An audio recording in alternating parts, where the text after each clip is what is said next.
Today I'm going to demonstrate how to make my favorite childhood cookies. Before I begin, if anyone has any allergies to nuts or peanuts, you may not want to make it or swap it out to a different alternative ingredient. So first you want to preheat the oven to 350. Your ingredients you want is Bisquick, Jiffy peanut butter, vanilla extract, sweetened condensed milk, the big chocolate Hershey Kisses, and then sugar. So first you want to get a whole can of sweetened condensed milk and pour it into your bowl. Make sure everything's in there so it'll be sweet. Then, hold on, make sure everything. And then you want to get 3/4 cup of peanut butter.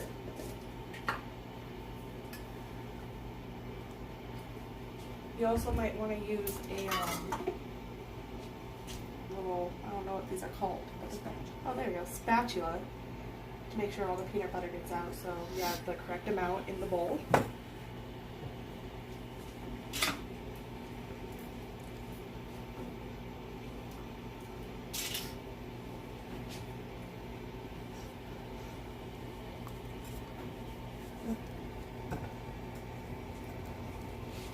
I like using a Jiffy peanut butter just because when you're making, you'll see here in a little bit, but when you're rolling the dough, it kind of holds it better together than Skippy or the other brands I found. Just a little fun fact for you guys. And you want 2 cupfuls of Bisquick.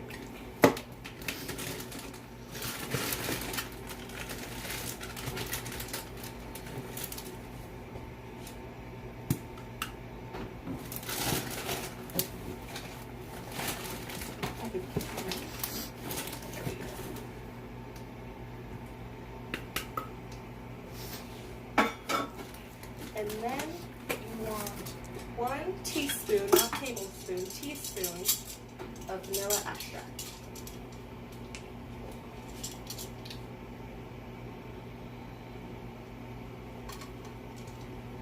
It's kind of harder to mix it by hand, so you guys usually would want to use a mixer because it just kind of makes it easier to mix with.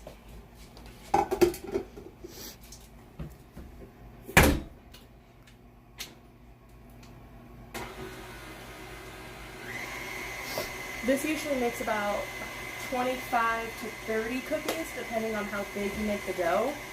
I usually just make 25, but I always like, because they're in tin foil, make whole, like peel about 30 just to be on the safe side, maybe 35, just depending on the size.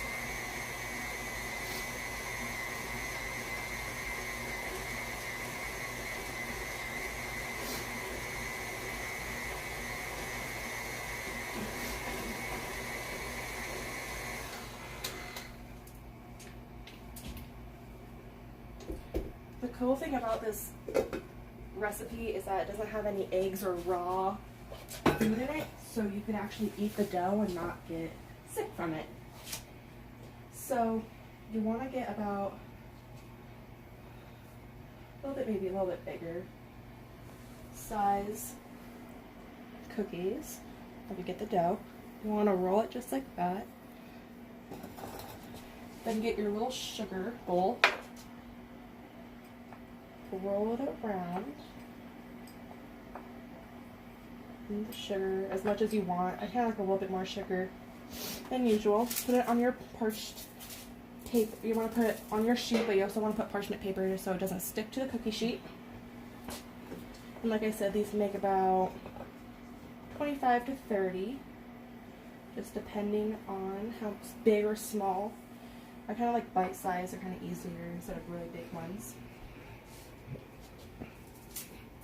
And then, because it usually takes about 5 minutes for the cookies to actually be made, I made some just in case. You could try those. They're super simple and easy to make. They can be made for any occasion.